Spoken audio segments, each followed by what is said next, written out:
नमस्कार दोस्तों, स्वागत है आपका आपके अपने यूट्यूब चैनल स्काई पीवीटीटी में।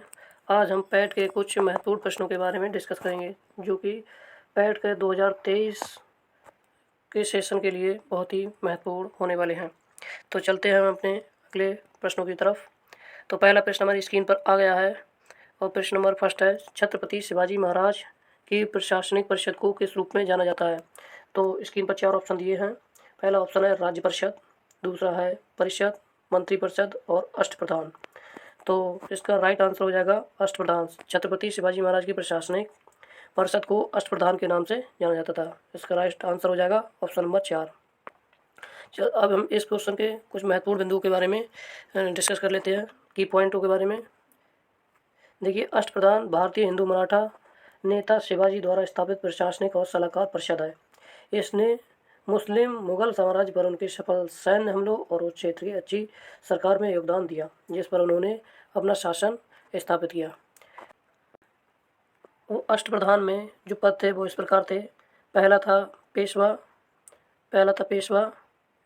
जिसे प्रधानमंत्री मतलब कहते थे, और दूसरा था अमात्य, जिसे वित्त मंत्री, और तीसरा था बकिया नबीस, जिसे कहते थे गृह मंत्री। चौथा था सामंत, विदेश मंत्री होते थे वो।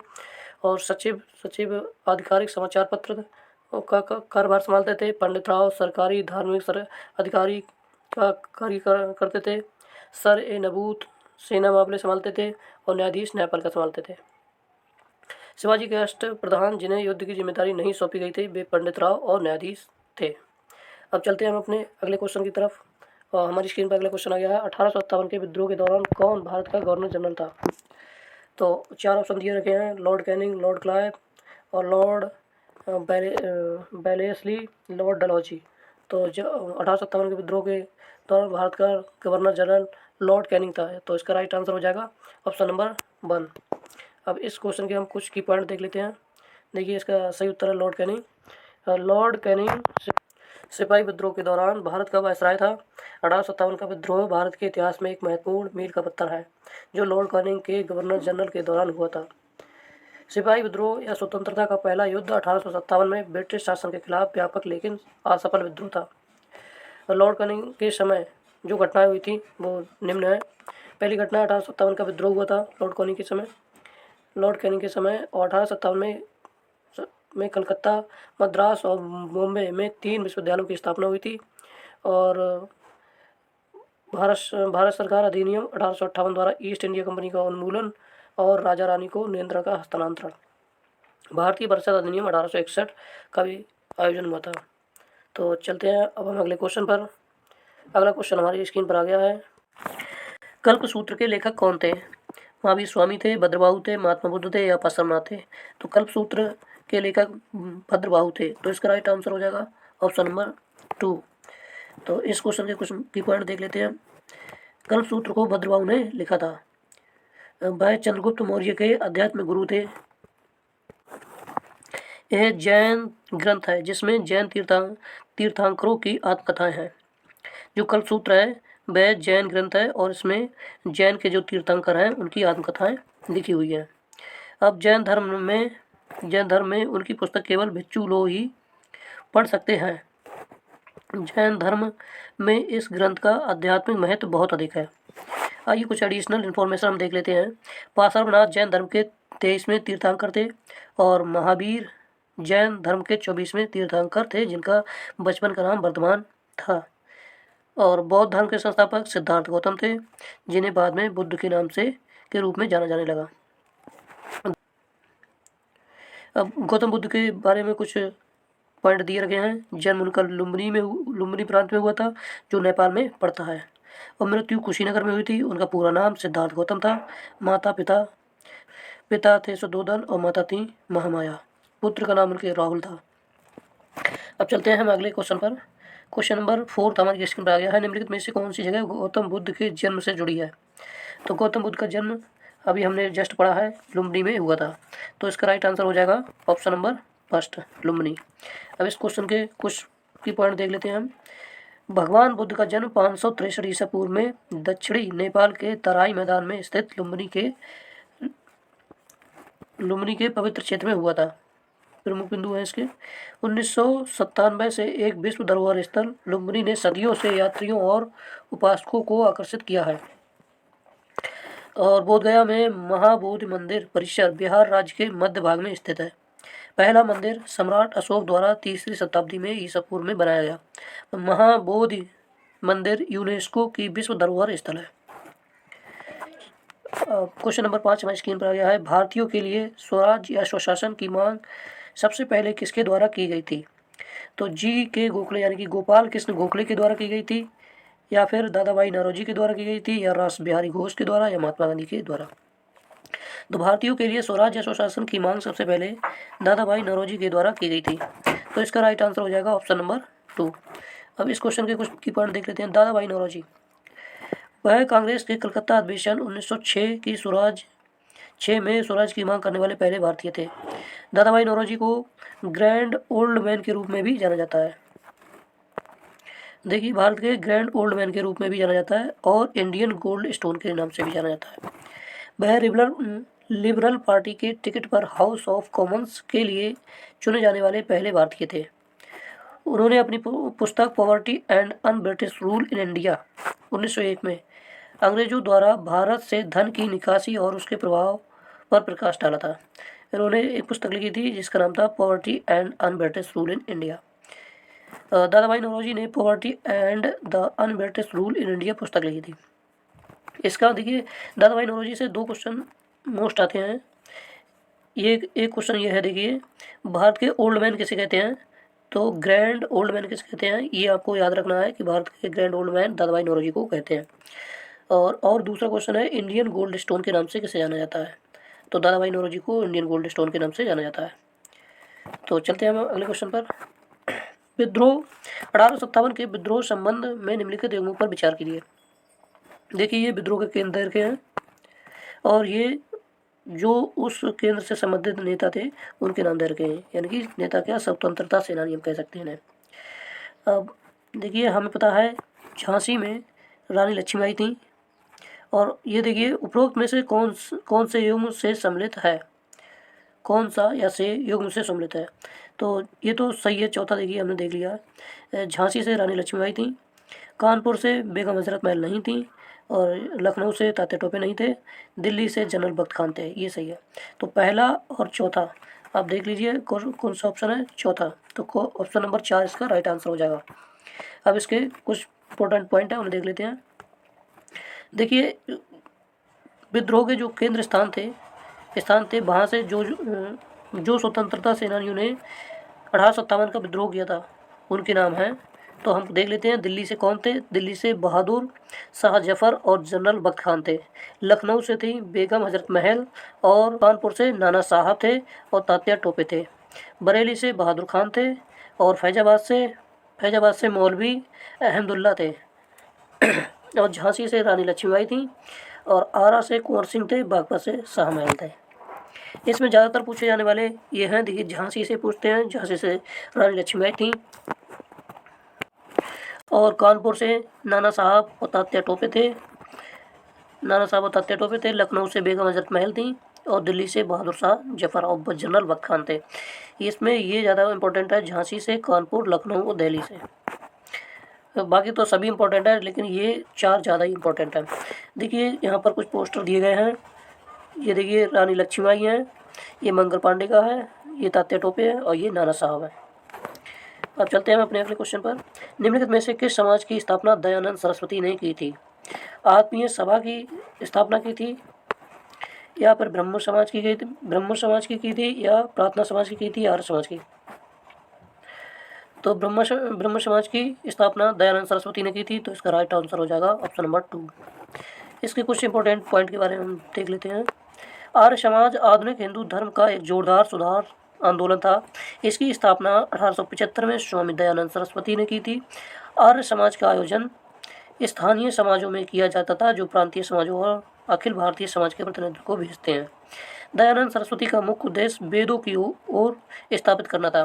देखिए, और आर्य समाज में मूर्तियों की पूजा, पशु बलि, छुआछूत, बाल विवाह का विरोध करता है। यह वेदों की अचूकता, कर्म और संसार के सिद्धांतों और सामाजिक सुधारों को कार्यक्रमों का समर्थन करता है। तो चलिए अगले क्वेश्चन पर चलते हैं हम। भारतीय राष्ट्रीय कांग्रेस का प्रथम विभाजन कब हुआ था?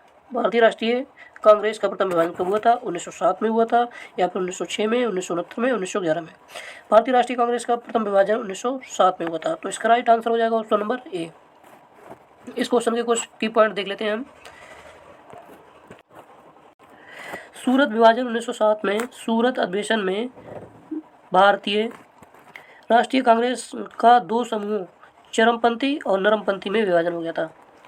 1907 में कांग्रेस की बैठक नागपुर में होनी थी। गोपाल कृष्ण गोखले ने नागपुर में बाल गंगाधर तिलक की जीत के डर से बैठक स्थल को नागपुर से सूरत स्थानांतरित कर दिया। कांग्रेस की एक बैठक नागपुर से सूरत स्थानांतरित कर दी गई, चूंकि सूरत बाल गंगाधर तिलक के गृह प्रांत में था, इसलिए वह बैठक की अध्यक्षता नहीं कर सके। लेकिन चरमपंथियों को जिस बात से नाराजगी थी वह यह थी कि उन्हें बोलने की भी अनुमति नहीं दी गई थी। इस बात को लेकर दोनों गुटों में हिंसक तकरार हुई और बैठक रद्द कर दी गई। जो भारतीय राष्ट्रीय कांग्रेस का प्रथम विभाजन 1907 में हुआ था, ये सूरत में इसमें जो समूह थे वो दो में बट गए थे, चरमपंथी और नरमपंथी। चलते हैं हम अपने अगले क्वेश्चन पर। अगला क्वेश्चन हमारी स्क्रीन पर आ गया है, क्वेश्चन नंबर 9। 1939 में कांग्रेस के अध्यक्ष चुनाव में सुभाष बोस द्वारा गांधी जी के किस उम्मीदवार को पराजित किया गया था? तो 4 ऑप्शन दिए गए हैं। पट्टाभी सीतारामैया, राजेंद्र प्रसाद, अब्दुल कलाम आज़ाद, वल्लभ भाई पटेल। तो सुभाष चंद्र बोस द्वारा गांधी जी के जो उम्मीदवार पट्टाभी सीतारामैया थे उनको पराजित किया गया था। तो इसका ऑप्शन नंबर हो जाए 1 इज द राइट आंसर हो जाएगा। तो हम चलते हैं अगले क्वेश्चन पर। पहले इसके की पॉइंट देख लेते हैं इस क्वेश्चन के। देखिए 1939 में भारतीय राष्ट्रीय कांग्रेस को त्रिपुरी में होने वाले अपने अधिवेशन में अपने नए अध्यक्ष का चुनाव करना था। गांधी ने पद के लिए पट्टाभी सीतारामैया को अपना उम्मीदवार चुना, लेकिन सुभाष चंद्र बोस फिर से चुनाव लड़ना चाहते थे। गांधी कई कारणों से इसे स्वीकार नहीं करेंगे, जिसमें यह तथ्य भी शामिल है। गांधी कई कारणों से इसे स्वीकार नहीं करेंगे, जिसमें यह तथ्य भी शामिल है कि बोस अपने तीखे और कट्टरपंथी विचारों के लिए जाने जाते थे। इसके अलावा बोस के विरोधियों ने कहा कि अगर वह चुनाव लड़ते हैं तो यह दूसरी बार होगा जो शर्मनाक होगा।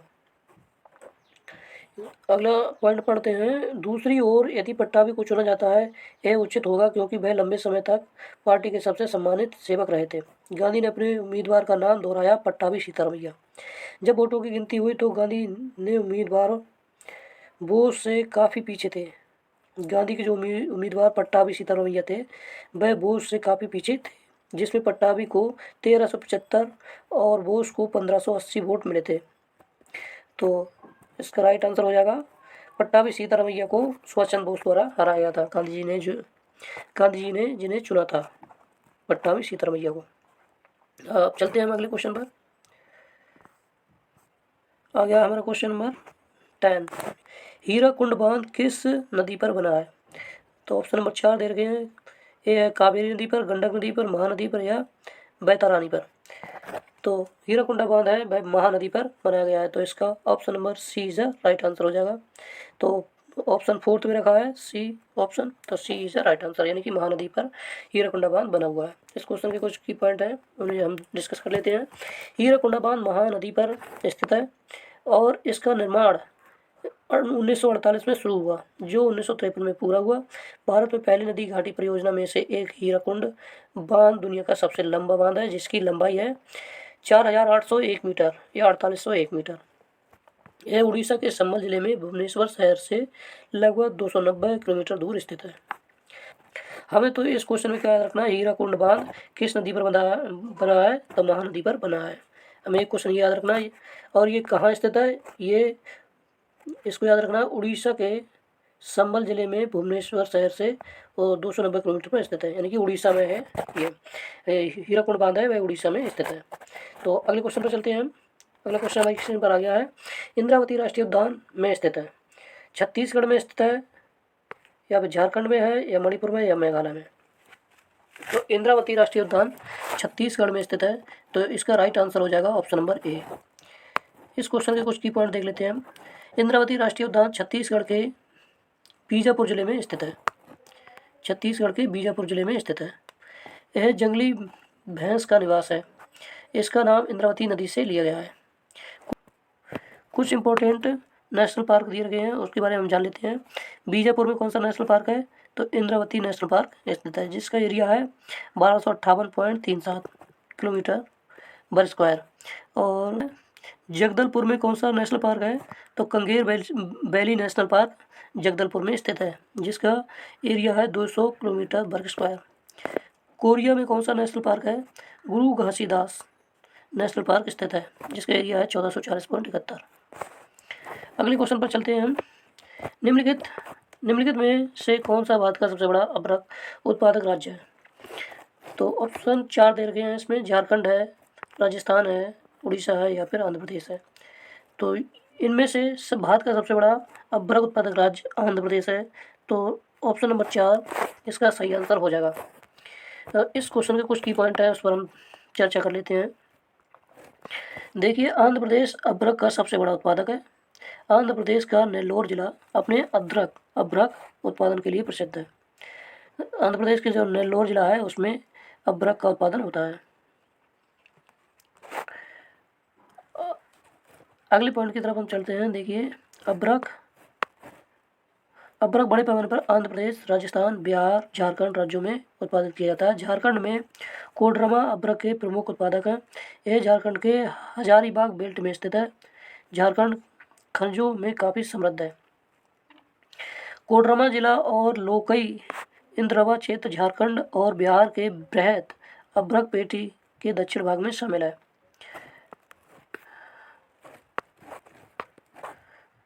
अभ्रक पेटी पश्चिम में जिले गुरप्पा से लेकर नवादा, कोडरमा, हजारीबाग झारखंड के गिरिडीह और जमुई के साथ साथ पूर्व में बिहार राज्य के भागलपुर जिले तक फैला गया है। इसकी अधिकतम चौड़ाई कोडरमा, हजारीबाग, नवादा क्षेत्र से लगभग 40 किलोमीटर है। अभ्रक उत्पादन में भारत का सबसे बड़ा राज्य आंध्र प्रदेश है। अगले क्वेश्चन पर चलते हैं हम।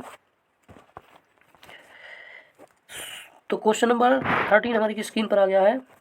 सूर्य और पृथ्वी के बीच की दूरी सबसे कम कब होती है? 21 जून को होती है, 22 सितंबर को होती है, और 22 दिसंबर को होती है, या 3 जनवरी को होती है। तो सूर्य और पृथ्वी के बीच की दूरी 3 जनवरी को सबसे कम होती है। तो इसका राइट आंसर हो जाएगा ऑप्शन नंबर 4। इस क्वेश्चन के कुछ की पॉइंट हैं, उन्हें देख लेते हैं। देखिए, पृथ्वी 3 जनवरी को सूर्य के सबसे करीब होती है। वह बिंदु जो सूर्य के सबसे निकट होता है उसे उपसौर कहते हैं। वह बिंदु जो सूर्य से दूर होता है उसे अपसौर कहते हैं। हमारे सौर मंडल में सभी ग्रहों, क्षुद्र ग्रहों और धूमकेतुओं द्वारा एक दीर्घवृत्तीय कक्षा का अनुसरण किया जाता है। कक्षा की समतलता और कक्षीय विकेंद्रता द्वारा मापा जाता है। 3 जनवरी को पृथ्वी प्रत्येक वर्ष सूर्य के सबसे करीब होती है। तो उत्तरी गोलार्ध में उस समय सर्दी होती है जब पृथ्वी सूर्य के सबसे करीब होती है। उस समय दक्षिणी गोलार्ध में गर्मी होती है 4 जुलाई को अवसर होता है, यानी कि 4 जुलाई को पृथ्वी सूर्य से सबसे दूर होती है। तो अवसर, क्योंकि अवसर उस बिंदु को कहते हैं जब सूर्य से पृथ्वी दूर होती है। तो इस क्वेश्चन का राइट आंसर हो जाएगा 3 जनवरी। 3 जनवरी को पृथ्वी सूर्य के सबसे करीब होती है। तो हम चलते हैं अगले क्वेश्चन पर। कुमाऊं हिमालय निम्नलिखित में से किन नदियों के बीच स्थित है? काली और तिस्ता नदी के बीच है, तिस्ता और ब्रह्मपुत्र के है, या फिर सिंधु और सतलुज के है, या सतलुज या काली के है। तो कुमाऊं हिमालय सतलुज और काली नदी के बीच स्थित है। तो इसका राइट आंसर होगा ऑप्शन नंबर 4। देखिए, इसका राइट उत्तर है सतलुज और काली नदी। जो कुमाऊं हिमालय उत्तराखंड में स्थित है और यह सतलुज से काली नदी तक फैला हुआ है।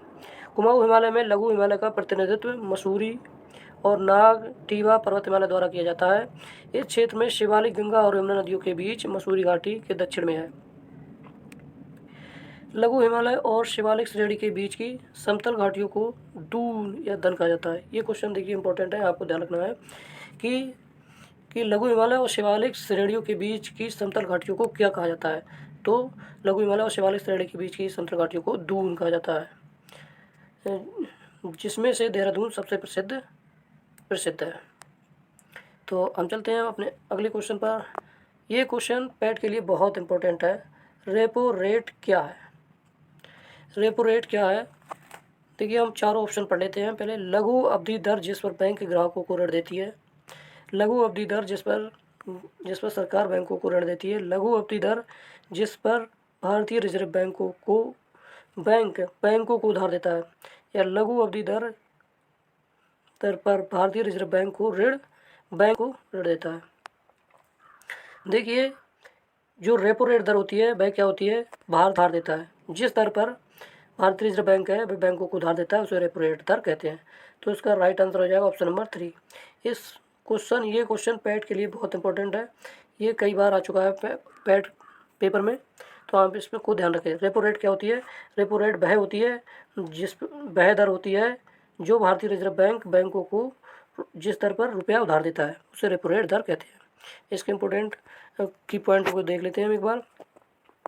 देखिए, रेपो दर वह दर है जिस पर किसी देश का केंद्रीय बैंक, जैसे भारतीय रिजर्व बैंक, धन की किसी भी कमी की स्थिति में वाणिज्यिक बैंकों को पैसा उधार देता है। रेपो रेट का उपयोग मौद्रिक अधिकारियों द्वारा मुद्रास्फीति को नियंत्रित करने के लिए किया जाता है। आरबीआई ने रेपो दर जिस दर पर आरबीआई बैंकों को धन उधार देता है वह 4% पर अपरिवर्तित रहता है, तथा रिवर्स रेपो दर होती है जिस पर आरबीआई बैंकों से उधार लेता है। ये रिवर्स रेपो दर क्या होती है? रिवर्स रेपो दर वह होती है जिस पर बैंकों से आरबीआई बैंक उधार लेती है। देखिए, रेपो दर वह दर है जिस पर केंद्रीय बैंक वाणिज्यिक बैंकों को सरकारी प्रतिभूतियों पर ऋण देता है। रेपो दर वह होती है जो भारतीय रिजर्व बैंक है वाणिज्यिक बैंकों को उधार देता है, जिस दर पर वह रेपो दर होती है। और रिवर्स रेपो दर होती है वाणिज्यिक बैंकों से जिस दर पर भारतीय रिजर्व बैंक उधार लेती है, वह रिवर्स रेपो दर कहलाता है। तो हमारी वीडियो यदि आपको अच्छी लगी हो तो हमारी वीडियो को लाइक करें, शेयर करें और चैनल को सब्सक्राइब करें। जय हिंद दोस्तों।